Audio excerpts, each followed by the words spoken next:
What is up, everybody? It's Dr. Vibe here, host and producer of the award-winning Dr. Vibe show. As always, I like to say you're blessed, highly favored, a magnet for miracles, and a solution for someone's problem. I was a 2018 Innovation Award winner given out by the Canadian Ethnic Media Association. And remember, this is the home of Epic Conversations. I'm the host of Epic Conversations. You always know that I like to have new friends come on the Dr. Vibe show. And we have another new friend tonight because I was doing some research and I saw an article on the internet. And if those who are a little bit older will remember the Arsenio Hall show, and I saw the title, I went, And then I read it and I went, let me reach out to this young man and find out a little bit more. So first things first, our new friend is Donnie Denkins Moreland Jr. He is a Minnesota-based mental health advocate and writer. He holds a master's degree in film studies from National University and a bachelor's degree in sociology from Prairie View A&M University. He has contributed to different publications or online publications such as Black Youth Project, RaceBaitr, A Gathering of Tribes, and the Sage Group Publishing. He is going to be on he is on right now. He's going to be on the Dr. Vibe show tonight talking about an article he has just written. And I'm just going to see if I can pull it up for everyone here.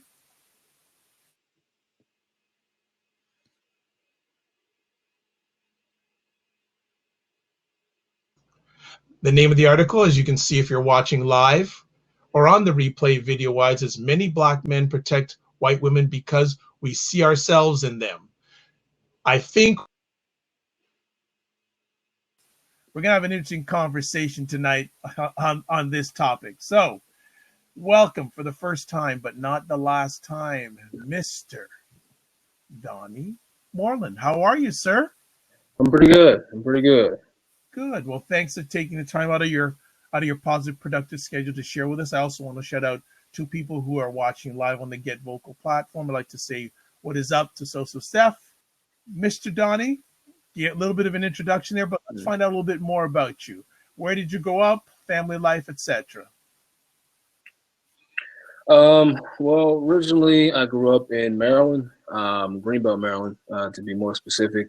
I moved to Texas, more so Crosby, Baytown area, when I was around 11 or 12 with my folks. I grew up in Katy primarily, while in Texas, a suburb outside of Houston. I went to college at a historically Black college, Prairie View A&M University, as you mentioned. And from there, I moved to downtown Houston, around the Houston area a little bit before I found my way here in Minnesota, where I'm currently raising a family alongside my partner.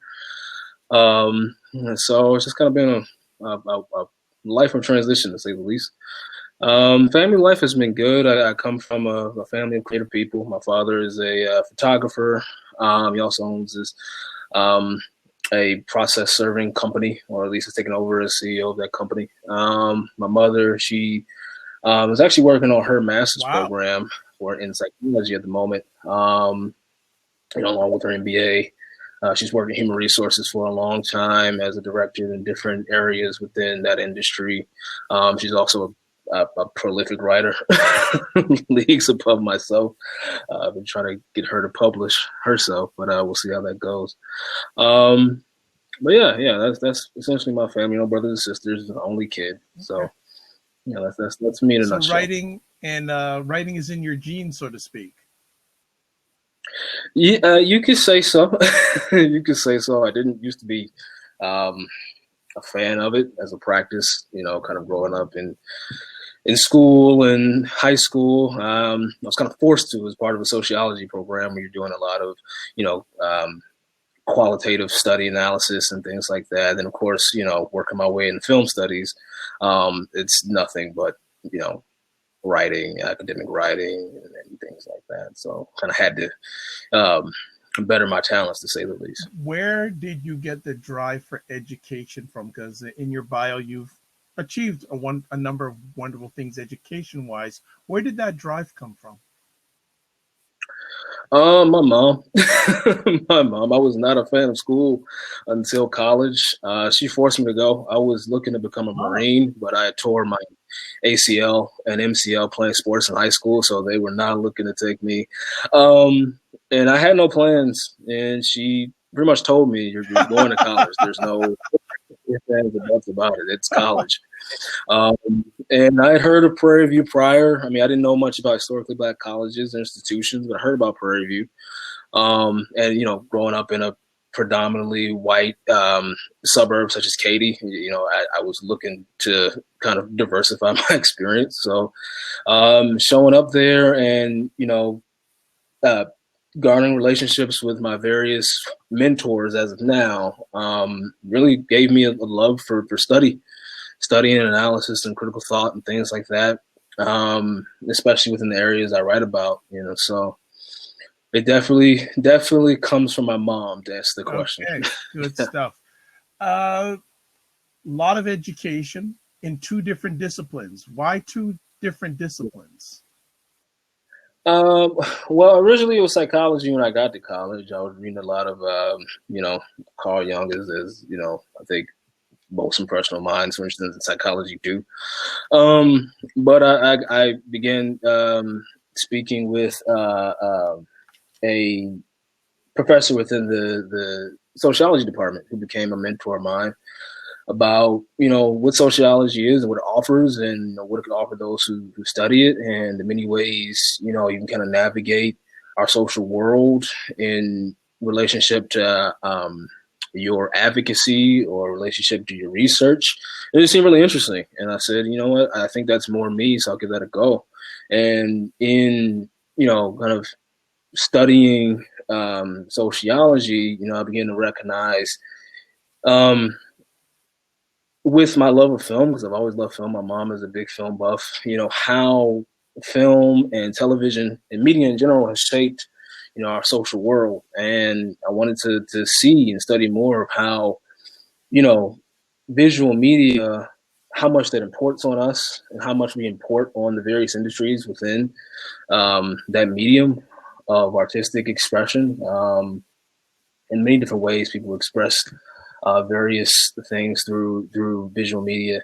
But I think more specifically, in studying film and studying black film and studying, black bodies, on screen, for which there's an extensive history, not just in America, but it's across the diaspora, you begin to understand like how we can utilize film as a means of, memorialization and as a means of report, as a means of repair.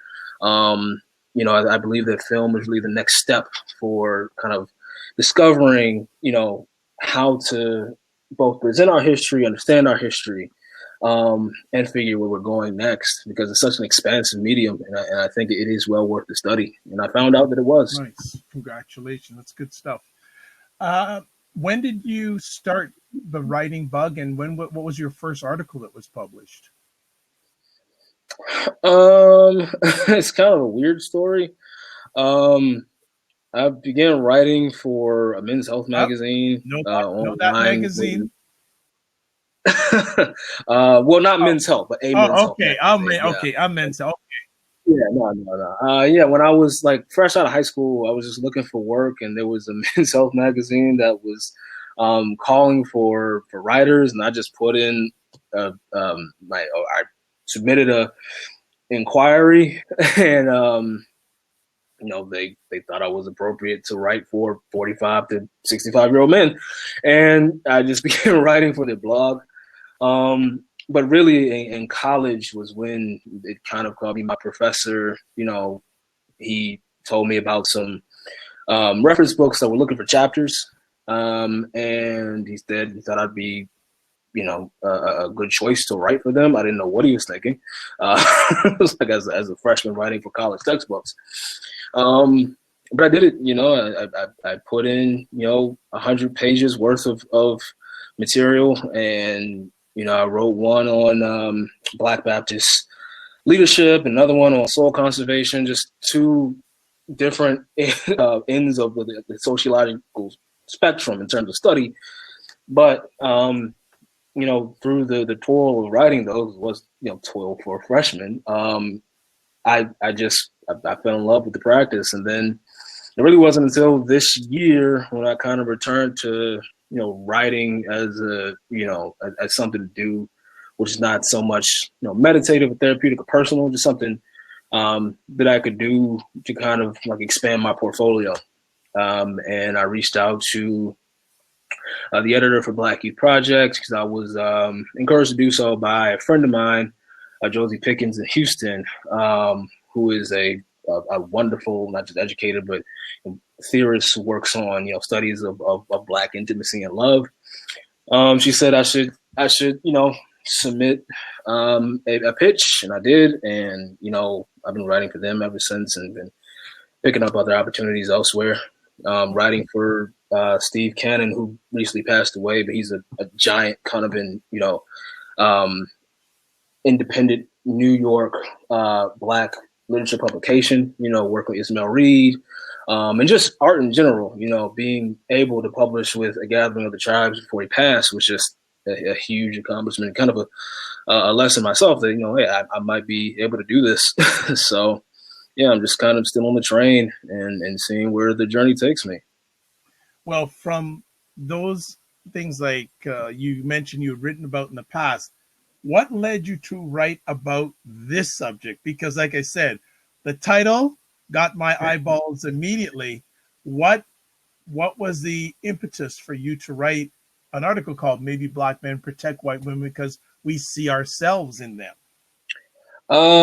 Well, I mean, when it comes to the title, every editor chooses what they, best feel an article is about. I think that the title struck me too, but I think in a more positive way, it's like, oh, that's what she got from the paper. I'm excited to see people's responses.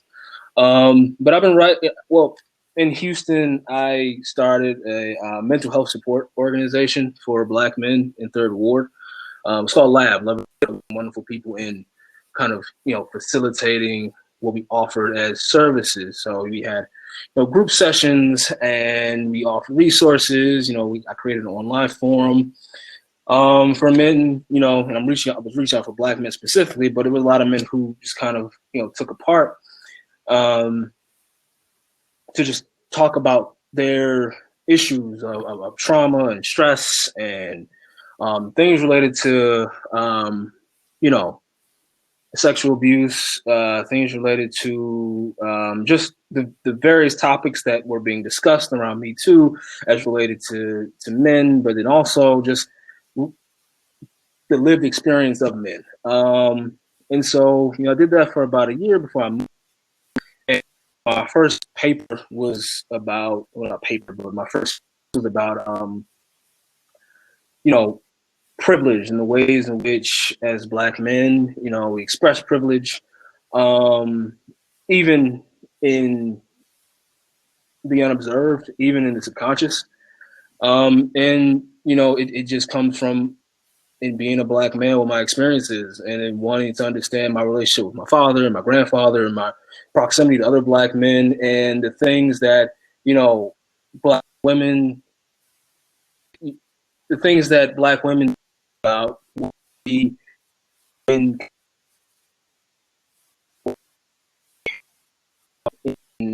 group capacity or whether it be in literature, Black. Look at all that and figuring out like what makes us, kind of what attributes these post-slavery subjects almost.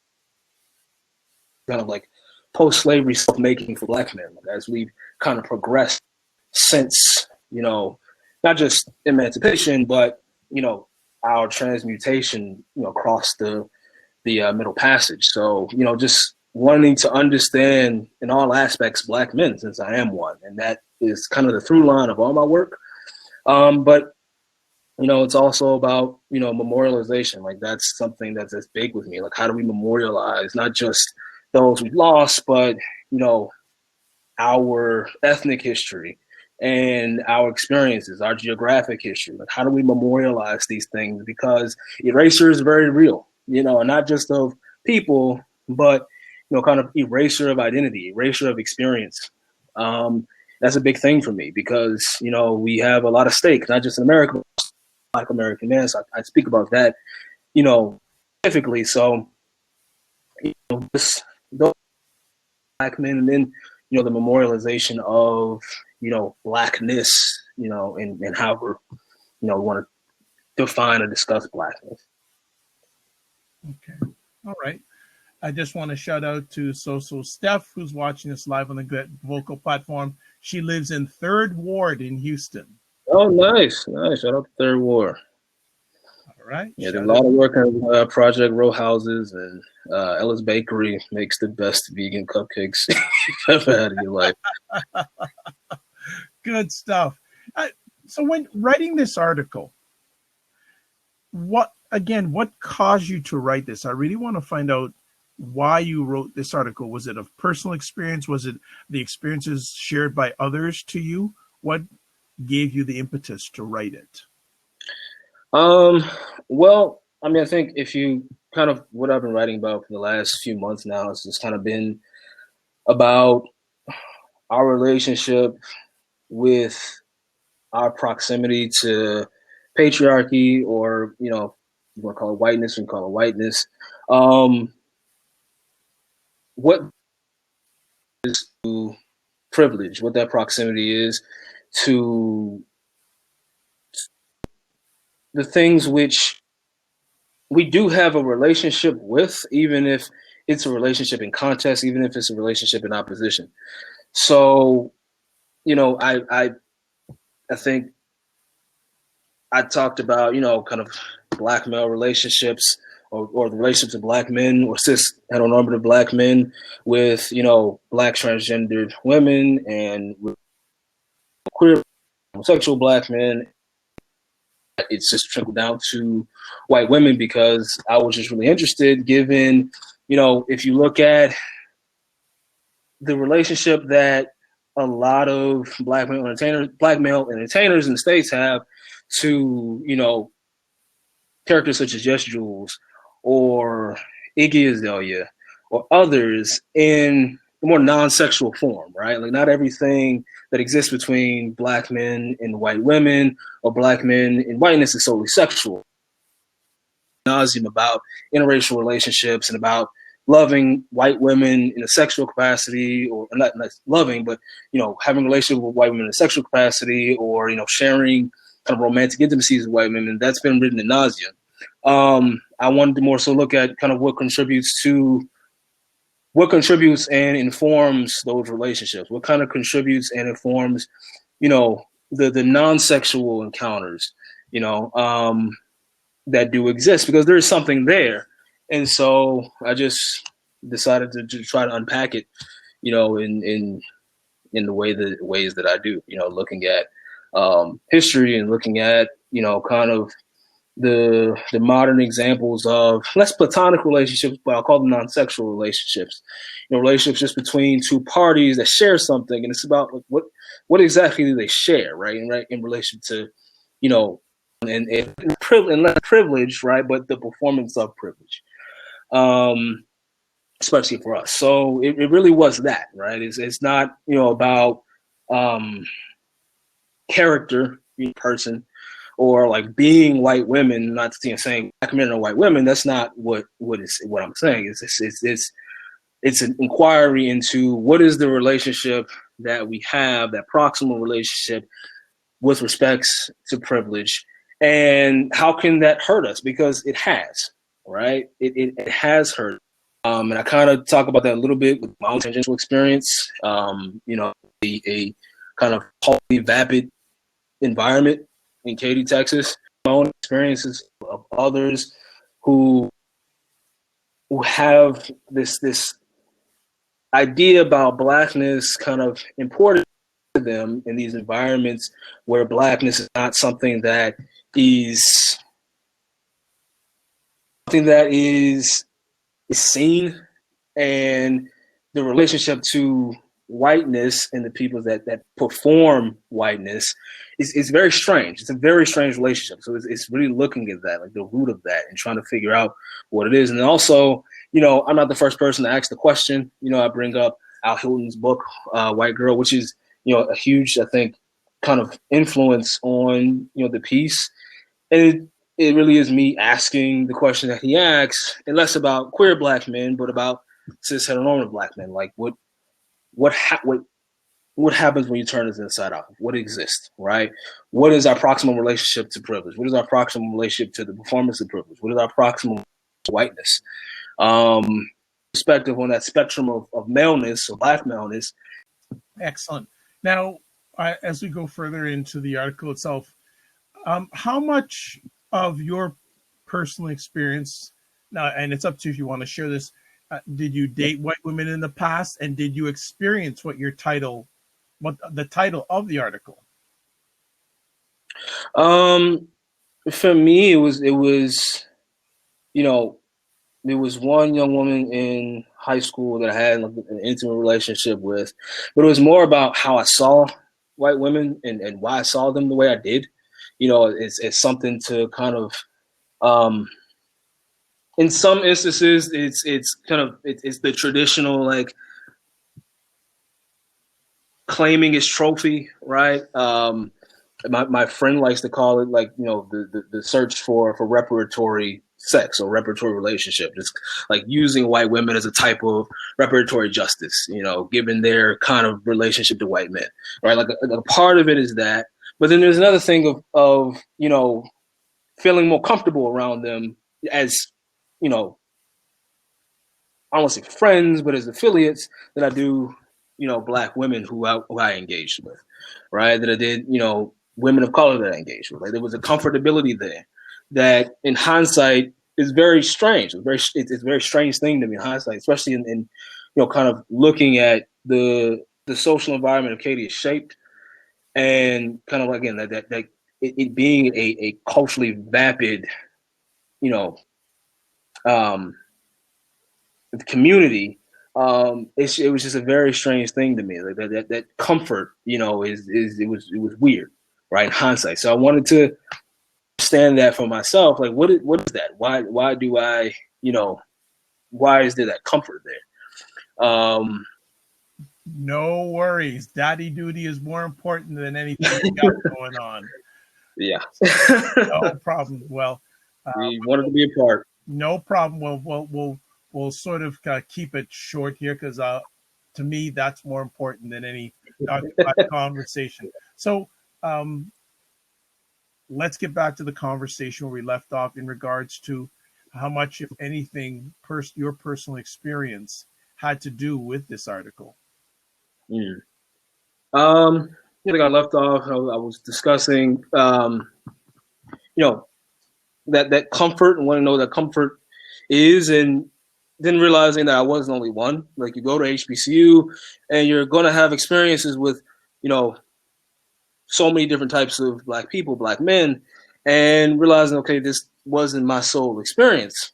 But at the time, you don't think anything of it, right?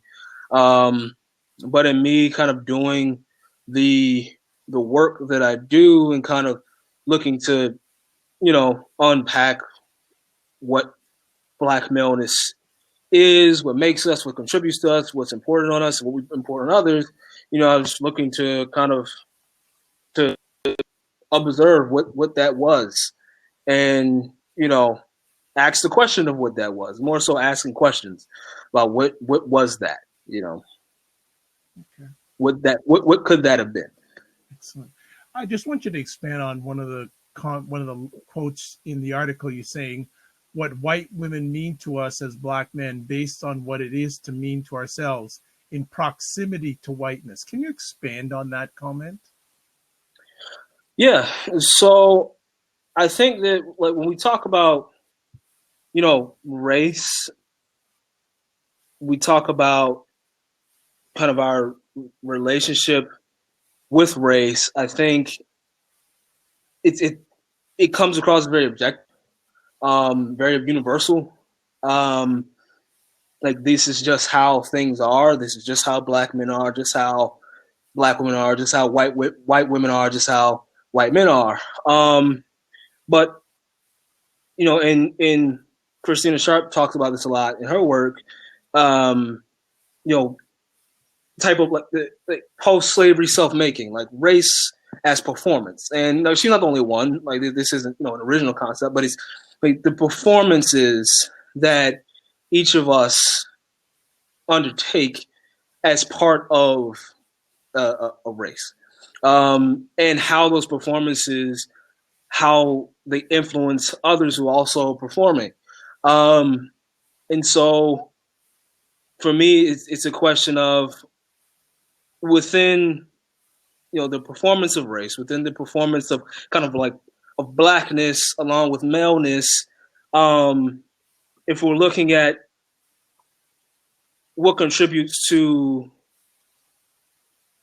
the performance of whiteness, we're talking about privilege, right? We're talking about the various modes of privilege as it exists, and like our relationship to that privilege, kind of on a scale. Like I'm not, the old saying, kind of black women are, or black men are above black women, but below white men. Well, my question is, where are white women in that conversation? And then if I'm looking at the performance of race, but then also the performance of privilege, they're closer to us than I think we recognize.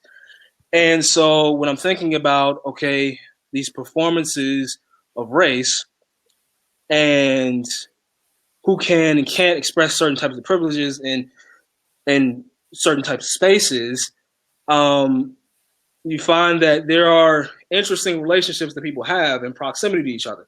Even in opposition, there are still these interesting relationships that we do have in our performances of race, not just the performance of race, but how our performance kind of influences others' performance of race. That's not suggesting that, and this is what I say at the end of the piece, is that, regardless of what our racial performance is, and what we kind of assume about our privilege, and even if, that performance of privilege is shared with white women, we're still without that privilege. We're still without the ability to express that privilege without opposition. And so it is dangerous to kind of engage in that not that proximal relationship, but it's dangerous to engage in thinking about white women in a way we may subconsciously, in associating in a way we may subconsciously, because even if we find comfort there, even if we find sameness there, there's still danger there, right? There's still it's like Schrodinger's cat experiment almost, like in not observing what our relationship is to the violence that is possible in our associations, we become more susceptible to violence just by association.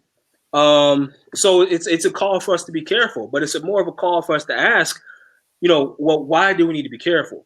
And for what reasons that's what reasons, but why might our subconscious associations, why might our kind of proximal relationships, why might these proximal racial performances, why might we inquire about them, observe them more carefully? Because if we don't, then I think, as we've seen, there are negative and sometimes, dangerous implications. One of the things I find fascinating too about your article is you talk about at least the on-screen relationship between Martha Stewart and Snoop Dogg. And for those who don't know, I don't know if they're still doing, but there was a period of time they were hosting a cooking show on the Food Channel. Yeah. And I thought that quite interesting. Can you elaborate on that and share that with our audience, how that relationship fits in with your article? Yeah. So, I think, of course, whenever you're, the article is, it is written in a form which is theoretical, but there needs to be some type of pragmatic implication, some type of pragmatic example. And I think I'm a huge hip hop fan, so if you pay attention to hip hop, you know who Tekashi 6ix9ine is. You know what's happening with him, and his recent events in New York with NYPD and all of that. And I just ran across an Instagram post from Snoop Dogg about celebrating Martha Stewart in contrast to Tekashi 6ix9ine's kind of his confessions in court and saying, how we should celebrate Martha Stewart for, for her display of strength, like going through the legal system and not snitching, so to speak, doing her time. And it was just kind of weird to me because, I think here's this person who has kind of made a career off of the sexual exploitation of Black women. He's a part of the I think somebody call it the superheroization of pimp culture. And the women who have kind of been subject to that have been Black women explicitly. But if you look at, if we're talking about like women in the prison industrial complex, women who are being imprisoned at, a disproportionate rate, even compared to us, you're talking about Black women, you're talking about Black and brown women, but you're especially talking about Black. If we're about putting it down, so why aren't we saying anything about Black women who are currently going through the legal system with assistance, without support, and doing egregious amounts of time for, crimes which in the United States shouldn't be crimes. There's that example I bring up of the woman whose name I can't think of right now, who shot, a warning shot in her ceiling to, alert her husband that he or ex that he needs to leave because he was threatening violence. I believe he's still doing time for that. And so when I think about like his celebration of her, his continued celebration of her, there's been a continued celebration of Martha Stewart, recognizing Martha Stewart in a non-sexual capacity. But then also think about like his relationship to Black womanhood and what that represents, what that's at least represented in his music, insofar as the expression of his world. There's this division there. There's this division that I wanted to understand a little bit more. It's like, okay, so why is it Martha Stewart and not these Black women, especially if you've used quite literally the bodies of Black women to sell music. And then I think about what they have in common, right? And it's like, you look at Dogs, he was fighting that murder charge in the early 90s, while part of Death Row Records. The performance of privilege. Like, does he have real privilege? No, but it's the performance of privilege, right? Through Suge Knight and through Death Row Records, that he's able to beat that charge, right? And that puts him in proximity to actual privilege, which there are certain parties who can't express. Martha Stewart, she performed a white collar crime, but that white collar crime has landed a lot longer than the sentence that she received, which was a minimal sentence for what was it? I don't have the article in front of me, but it was a minimal sentence for that type of crime. And I think, well, what is it that is between the two? And I look at it and it's like, she has actual privilege, and it's the privilege of her white womanhood, right? It's the privilege of her whiteness, but then also her white womanhood. He has the ability to perform privilege, right? The socio-political privileges we do not have, but he has the ability to perform it insofar as he has the money to do so, the power to do so. So what is the relationship there? What does he see with her that allows him to say, this is someone to celebrate, but they are not? And you come back to that privilege that he can perform, that privilege that she, right? And so in considering that, I'm thinking like that is not something which is exercises in, okay, sorry about that. In the exercises of performing privilege, and one associate with type of power, whether it be a type of class, type of standard of existence, it is very easy to find comfort in other parties who actually can, right? And very difficult to associate with parties who cannot. And so, even, no matter what, it's kind of like Ta-Nehisi Coates when he wrote about Kanye West and how, when it comes to like black celebrity, especially black male celebrity, there's this kind of this ascension to black godliness, but black godliness is just whiteness, right? It's just the search for a type of social merit that equates solely to patriarchy, that equates solely to a type of whiteness that we can't reach, we cannot attain, we have not claimed the ability to do so, but we can perform as such. And so it really is looking at that. Like, what was that relationship, and why did it exist? What contributed to that relationship for it to exist? Okay, let's get it going. Let's get it going. Some more stuff, because I don't want to. I know you got duties, so I don't want to keep you on for too much longer. I gotta get her back to sleep. No problem. So, just as we start winding down here, what has been the reaction to this article? A lot of frustration, which I can imagine. But a lot of DMs, direct messages, specifically from Black women, like expressing, "I've had this thought for a long time. This is the work that I wish people talked about more."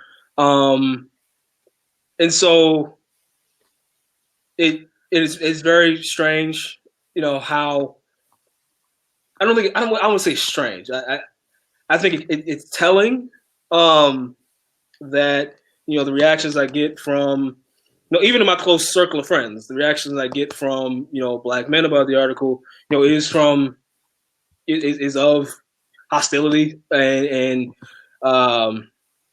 what's the hostility based on? Well, I think it's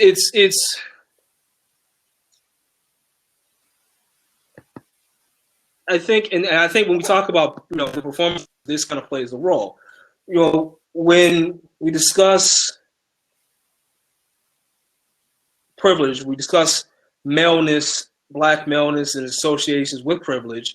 Nobody wants to think that they're a part of a system which contributes to so much harm, right? Nobody wants to believe that there's a possibility that I may not be what, if we're looking at privilege and the performance of privilege, what I may be in that relationship, in that respect, in that regard. And so, the minute you say, of course, there's the oh, he's calling me a white woman, so X, Y, and Z, right? That's the first reaction. The second reaction is, okay, I don't believe this because, we look, people have accepted the mimetic theory. Well, I'm not having a conversation about the mimetic theory. I'm having a conversation about, the performance of privilege. So there's that, and then there's all stuff. I'm not that. You don't call me that, right? Which is more character driven. It's more character based. Not having a conversation about anyone's character. Is how we perform Black maleness, and what that exists in proximity of, relationship to privilege, because we do perform it just by way of the rules of patriarchy. What did James Baldwin say to Nikki Giovanni in their soul conversation? He said, you're born, and the civilization by which you live that surrounds you. But as you grow up, as you become, he says, a man, so to speak, it becomes of you, right? And being a man in this particular society comes with approximations about, about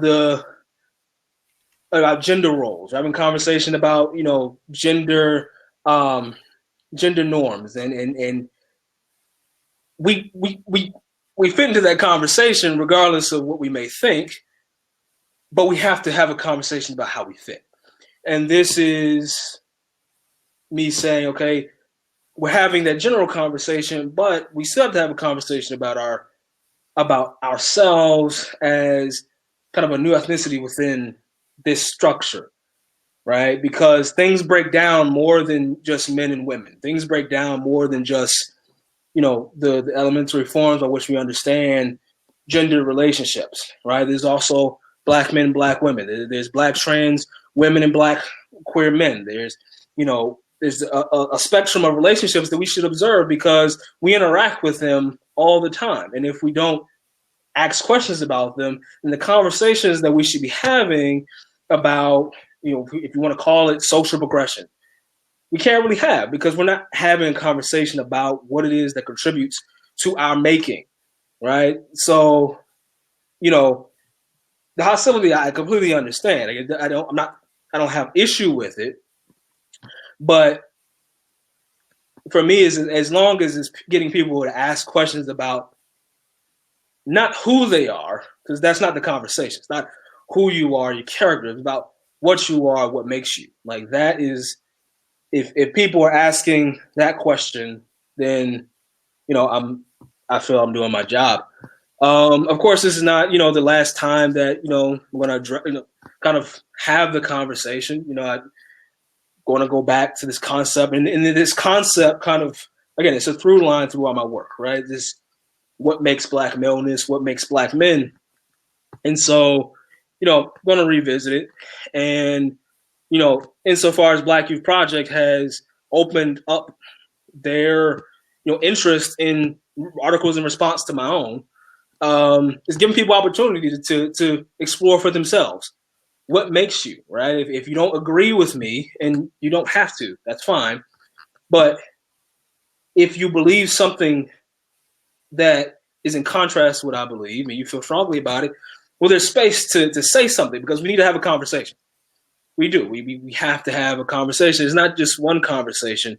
It's an array of conversations surrounding Black maleness, surrounding the things which contribute to those ideas. Okay. Well, we're going to let you go because I see you got baby 2D. Yeah. Just some final closing comments in regards to this article. I guess based on this article and the feedback you have gotten, what is your message to Black women? Actually, no, what's your message first to white women? Then what's your message to Black women? And then what's your message to Black men when it comes to this subject? I think okay. I think that's her response. But I think for me, for everyone, it's just asking, kind of what has contributed to you. Like, what are you? Less who are you, but what are you? Because we all interact with each other on a daily basis. And I feel like if we're going to, if the conversation we're having right now is about social progression, then we have to have the conversation about, well, how do we get here as a society? My role as a Black man is to talk about Black men. That's because I come from that lens. White women have to have their own conversation. It's like Black women have to have their own conversation. I'm not the person to speak up for Black women. That's overstepping my boundaries. And so I think for everyone, it's just, asking and inquiring about what you are. Because it's only when we do that we begin to reclaim certain ideas and definitions. We begin to have a conversation about changing things about ourselves to fit how it is we want to not just engage one another, but engage as part of community, engage as, Black men with other Black men, Black men with Black women, Black men with white women. We have the ability, if we ask these questions, to understand, how it is we want to kind of reclaim, redefine, restructure. But if we don't have a conversation and we just kind of, are less comfortable, but if we're complacent with how it is we're defined, then you run into a lot of the dysfunction that we have within kind of our social caste, and people, feeling, the kind of misanthropy, and people feeling the frustration, people feeling, confused about what it is they are, confused about their Blackness, their Black experience, feeling as though, I don't even know what it means to be Black. We have that conversation, it seems like every decade. What is Blackness? Does Blackness even exist?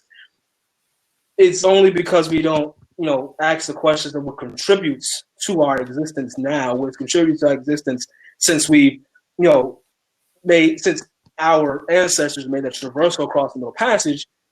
It's only when we don't ask those questions that we we kind of exist in that ball of confusion. And so, that's kind of my aim, is just to get everyone to think, like, how do we arrive here? Like, how do we arrive here to this place in which we're standing in right now? So, and I know you're bringing up some things I want to make sure you address before you leave, and I know you have to leave sooner rather than later. Then, do these conversations not only have to happen within the Black community, but do they also have to happen between whites and Blacks? I think there are different conversations that everyone needs to have.